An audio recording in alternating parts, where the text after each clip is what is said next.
अस्सलाम वालेकुम स्टूडेंट्स, मैं हूं Rizwan, MPhil English scholar and you are watching my YouTube channel learning with Riz. तो व्यूअर्स, आज मैं आपको इंग्लिश ग्रामर का फर्स्ट लेक्चर देने जा रहा हूं, जिसके अंदर मैंने एक्टिव वॉइस पैसिव वॉइस को उठाया है। एक्टिव वॉइस पैसिव वॉइस जो है ये 9th क्लास के स्टूडेंट्स स्पेशली उनके एग्ज़ाम में आता है, 5 मार्क्स का पार्ट होता है ये। तो इसके अलावा भी ये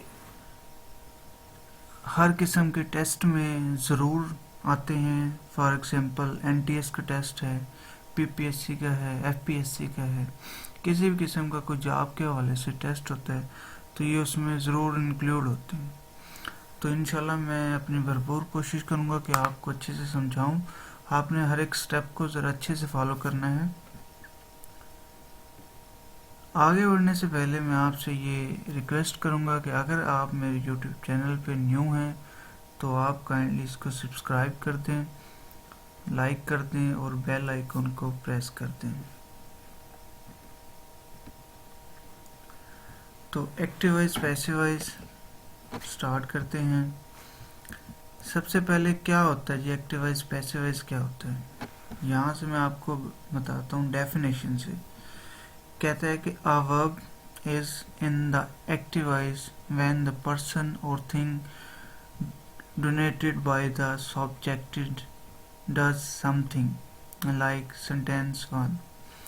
कहता है कि ऐसा verb होता है एक्टिव वॉइस कि वो पर्सन भी हो सकता है और कोई चीज़ भी हो सकती है जो सब्जेक्ट में आता है, मतलब इनिशियल में आता है, स्टार्ट में आता है, और उसका काम क्या होता है कि वो कुछ ना कुछ करता है। कहता है कि डज समथिंग, मतलब कुछ ना कुछ करता है।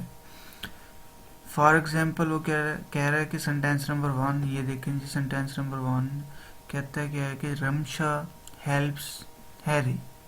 अब रमशा यहाँ पे सब्जेक्ट है, ठीक है, और ये डू समथिंग मतलब कुछ कर रही है। क्या कर रही है जी? हेल्प कर रही है हैरी की।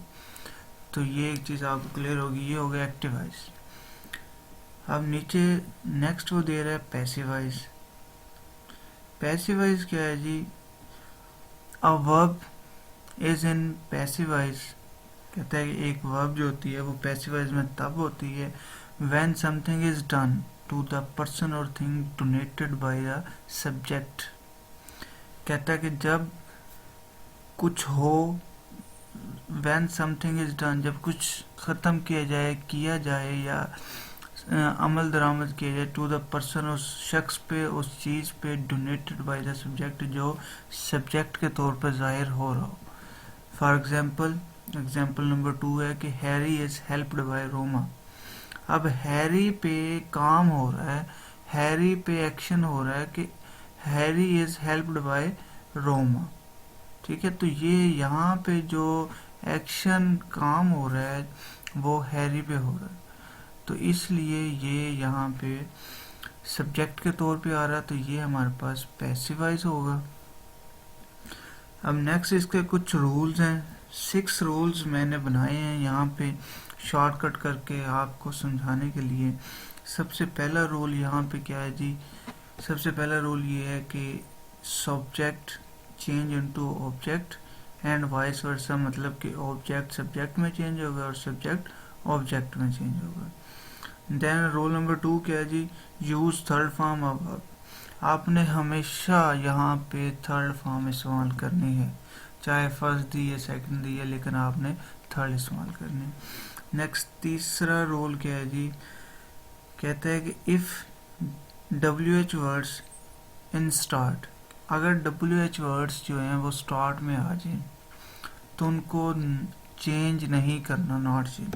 अब सवाल ये पैदा होता है कि सर WH वर्ड्स होते कौन से हैं? WH वर्ड्स वो होते हैं, for example what, when, where, how, who, why, ये सारे हमारे पास WH वर्ड्स हैं। तो नीचे वो फिर क्या कहता है जी? WH words not change except who. कहता है कि सारे जो हैं वो चेंज नहीं होंगे, सिर्फ एक जो है वो चेंज होगा, और वो कौन सा है जी? हु। हु किस में चेंज होगा जी, बाय हुम में। अगर कहीं पे हु लिखा होगा तो आपने उसको बाय हुम में चेंज कर देना। अगर रूल नंबर 4 क्या है जी, use by after third form. Third form लगाने के फौरन बाद आपने बाय लगाना है।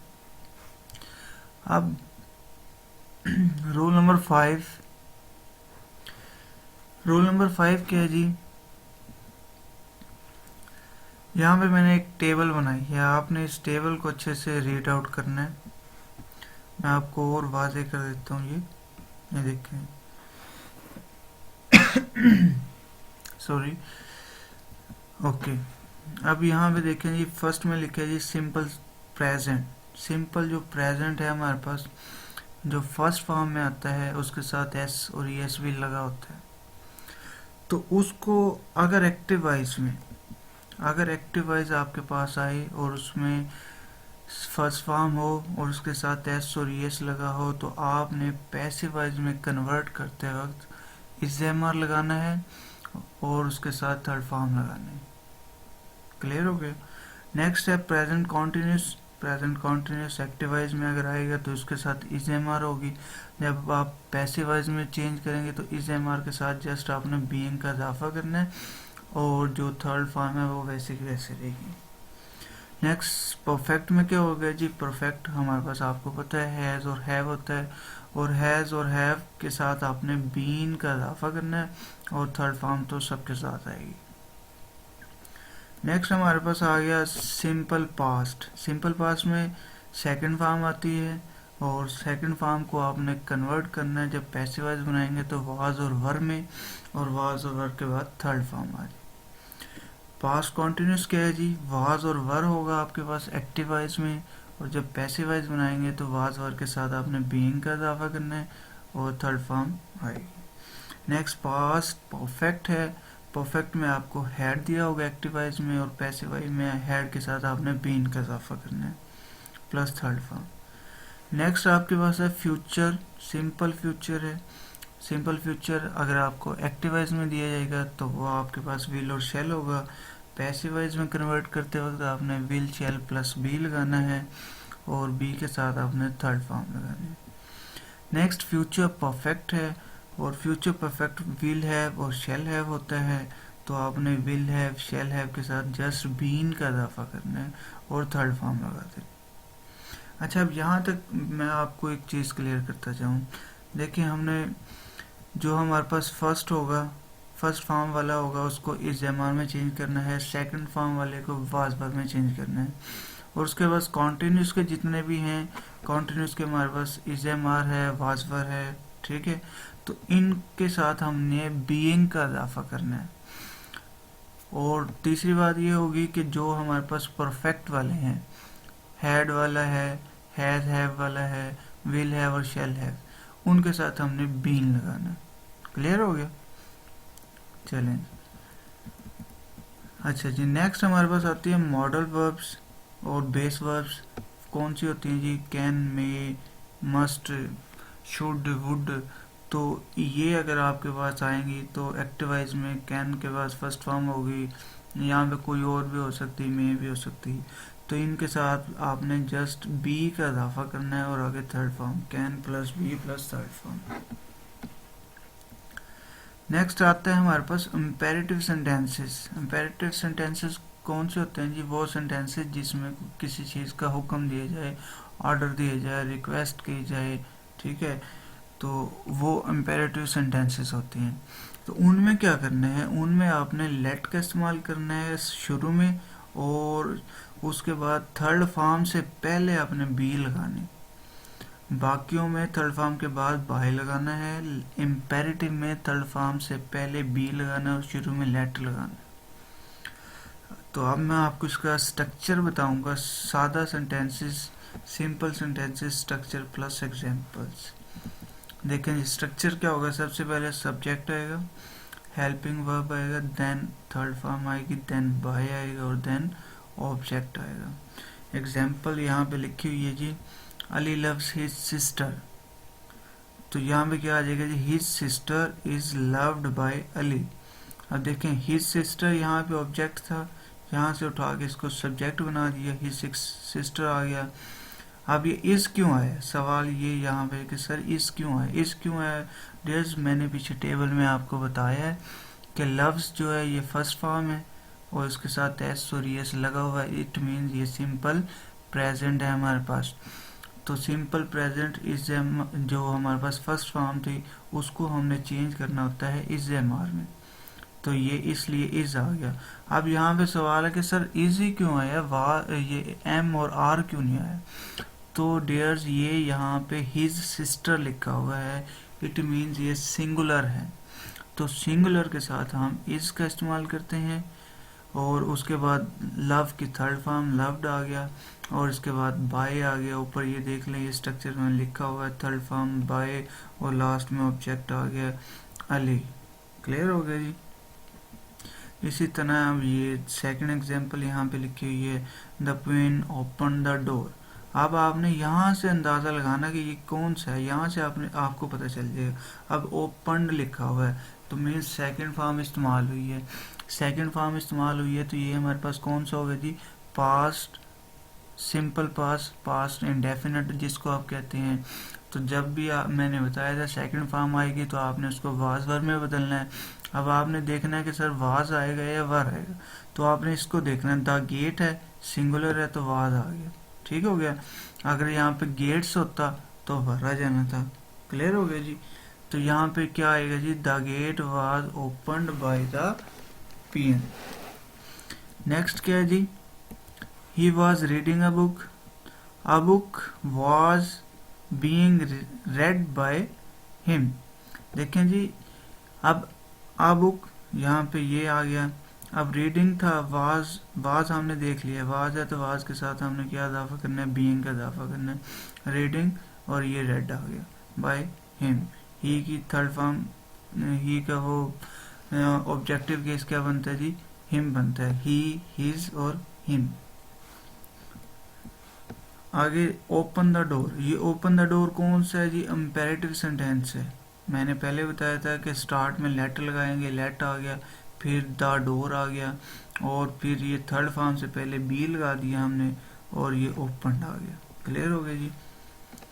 अब नेक्स्ट है जी नेगेटिव सेंटेंस कैसे आप लिखेंगे।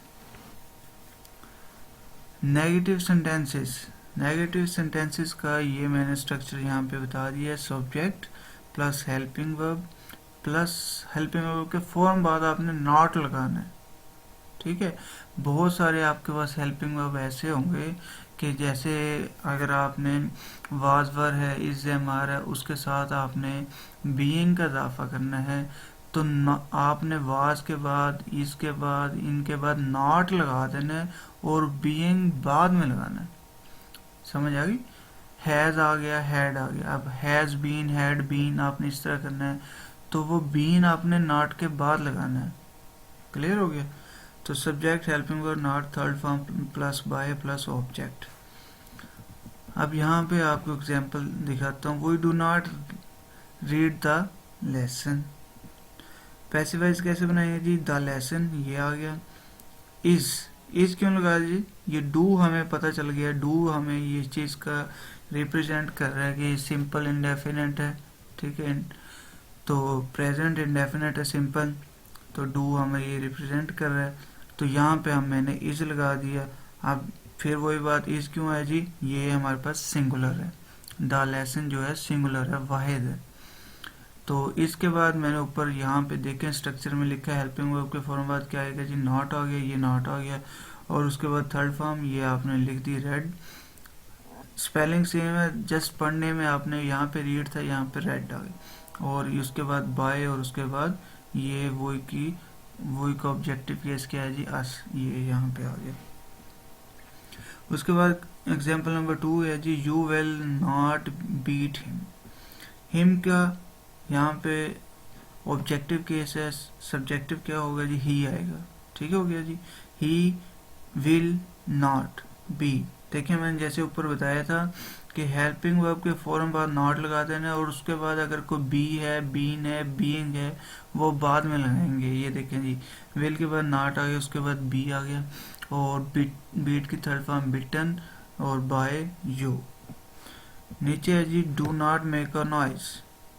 ये मैंने इम्पेरेटिव का उठाया, तो यहाँ पे डू की जगह लेट आएगा और नॉट वैसे का वैसे, आ नाइस आ गया, और ये बी, और फिर यहाँ पे मेट, मेक की थर्ड फॉर्म मेट। क्लियर हो गया जी। और यहाँ पे अब आ जाए जी इंटेरोगेटिव सेंटेंसेस कैसे बनाएंगे आप इसके। सबसे पहले आपने यहाँ पे बनाना हेल्पिंग वर्ब, इसका मैं आपको स्ट्रक्चर समझा रहा हूँ। हेल्पिंग वर्ब आ गया, उसके बाद आपके पास सब्जेक्ट आएगा, फिर थर्ड फॉर्म आएगी, फिर बाय आएगा, ऑब्जेक्ट आएगा, और एंड में क्वेश्चन मार्क, जो आप लोग अक्सर भूल जाते हो डियर्स, वो आपने लाजमी लगाना है। अच्छा जी, अब यहाँ पे लिखा हुआ है कि if WH words in starts, कहता है कि अगर शुरू में WH वर्ड्स आ जाते हैं, मसलन how, who, why, when, but, तो फिर आपने क्या करना है, स्टार्ट में WH वर्ड्स लगाने हैं, और उसके बाद फिर आपने हेल्पिंग वर्ब और subject third form by plus object plus question mark. तो बाकी रूल सेम रहेगा, जस्ट आपने स्टार्ट में WH वर्ड्स का लगा देना है। और मैंने यहाँ पे बताया था कि बाकी सारे सेम रहेंगे, जस्ट ये हु वाला जो है, अगर ये आएगा तो आपने इसकी जगह पे बाय होम लगा देना। अच्छा जी, अब नीचे एग्जांपल दिखाता हूँ आपको। डज ही ईट मैंगोस, यहाँ से आपको ये क्लियर करवा रहा है कि ये आपके पास सिंपल इंडेफिनिट है, प्रेजेंट इंडेफिनिट है, तो डज है। अब यहाँ से आपने देखना है कि ऑब्जेक्ट में ये आपके पास मैंगोस है, सिंगुलर है, प्लूरल है जी, ये प्लूरल है, तो हमने यहाँ पे आर लगा दिया। अगर मैंगो होता तो यहाँ पे आ जाना था इस। ठीक हो गया जी। तो अब यहाँ पे आर आ गया, उसके बाद ये आपने सब्जेक्ट को उठाना है, मैंगोस। ये मैं आपको यहाँ पे स्ट्रक्चर भी ऊपर दिखाता हूँ। स्ट्रक्चर क्या था जी, helping verb, subject, third form. ये नीचे आ जाए, ये देखें जी, हेल्पिंग वर्ब आ गया, सब्जेक्ट आ गया, थर्ड फॉर्म आ गई, ईट की ईटन, और उसके बाद बाय, और उसके बाद हिम, आपके पास ऑब्जेक्ट आ गया, ही के, ही, हिज और हिम, और ये क्वेश्चन मार्क। क्लियर हो गया जी। जो मैंने ऊपर स्ट्रक्चर लिखा है उसके मुताबिक, बिल्कुल उसके मुताबिक। उसके बाद है जी who is making a noise. Who की मैंने बताया कि बाय हु में चेंज करना है, और उसके बाद आपने नेक्स्ट सारा वैसे के वैसे करना जैसे ऊपर किया था, ऑन आइस। अब यहाँ पे आपने देखना है इज है, तो ये इज आ गया, ठीक हो गया। और उसके बाद ऑन आइस है, ऑन आइस आ गया, और इसके साथ आपने बीइंग का इजाफा करना था, तो ये बीइंग आ गया यहाँ पे, और मेकिंग का मेड आ गया। क्लियर हो गया। अब यहाँ पे सर इज क्यों आया, आर क्यों नहीं आया, क्योंकि डियर ये लिखा हुआ है ऑन नाइस, नॉइसेस नहीं है, सिंगुलर है, प्लूरल नहीं है, तो इसलिए इज आ गया। अब यहाँ पे एक और एग्जांपल दी हुई है कि वाई हैज ही पनिश्ड मी। ठीक है, तो अब इसका क्या करेंगे, वाई को आप चेंज नहीं करेंगे, मैंने बताया था, बाकी सब सेम रहेंगे, जस्ट WHO हु चेंज होगा। तो अब आप यहाँ पे देख लें कि हैव क्यों आया जी, यहाँ पे मी लिखा हुआ है, तो आई के साथ हैव लगता है, हैज नहीं लगता, तो इसलिए यहाँ पे हैव आ गया। उसके बाद सब्जेक्ट मी का सब्जेक्टिव केस क्या जी, आई, वो आ गया, और ये आई आपने बड़ा लिखना, छोटा नहीं लिखना। बाकी कोई भी आए, ही आई, शी आई, यू आई, वो सब छोटा लिखेंगे, सिर्फ आई को आपने हमेशा बड़ा लिखना है, कैपिटल। तो आई के बाद ये बीन आ गया। बीन क्यों है जी, हैज को हमने बीन में कन्वर्ट करना है। ये हमारे पास प्रेजेंट परफेक्ट है, मैंने बताया था, हैज आएगा तो हैज को हैज बीन, हैव आएगा तो हैव बीन। अच्छा, पनिश थर्ड फॉर्म ऑलरेडी दी हुई है बाय, और ये ही की थर्ड फॉर्म ही, third objective case him. Clear हो गया। और एंड में क्वेश्चन मार्क को नहीं भूलना, वो जरूर लगाना। और लास्ट में ये एक और फिक्रा लिखा है जी, डू इट। ये इंटेरोगेटिव नहीं है, ये इम्पेरेटिव सेंटेंस है, सिंपल है। डू इट लेट स्टार्ट में आ गया, और इट यहाँ पे आ गया, ठीक है। उसके बाद बी आ गया, और डू की थर्ड फॉर्म डन है। तो ये जनाब आज का टॉपिक था, मैंने आपको समझाया। उम्मीद करता हूँ कि आपको ये समझ आ गया होगा। आप लोगों को अगर कोई क्वेश्चंस है, कुछ पूछना चाहते हैं, तो आप कमेंट्स नीचे करें और कमेंट्स बॉक्स में अपने अपने क्वेश्चन करें। इंशाल्लाह मैं सबको आंसर दूंगा, सबको बताऊंगा। तो इंशाल्लाह मिलेंगे नेक्स्ट वीडियो में। तब तक के लिए अल्लाह हाफिज़।